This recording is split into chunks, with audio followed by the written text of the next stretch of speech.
Hello বন্ধুরা, চলে এসেছি দেখো আজ দুপুরে রান্নাবান্না শেয়ার করতে। আর আজ হলো মঙ্গলবার, আর আজ দুপুরে রান্না হয়েছে এই দেখো। আমি ওটা ছোটো ট্যাংরা ধুয়ে রেখে দিয়েছি, উচ্ছে আলু আর পেঁয়াজ কেটে ভালো করে ধুয়ে নিয়ে প্রথমে আমি বসিয়ে দিয়েছি উচ্ছে আলু ভাজা।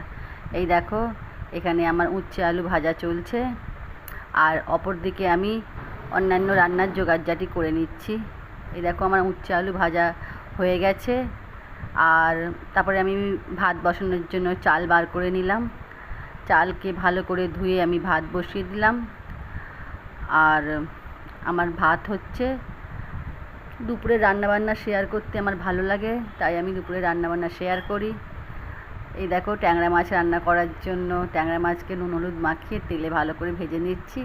তারপরে কড়াইতে সর্ষের তেলের মধ্যে কালো জিরে ফোড়ন দিয়ে পেঁয়াজ কুচোকে মশলা দিয়ে ভালো করে ভেজে আমি ট্যাংরা মাছের তেল ঝোল রান্না করলাম।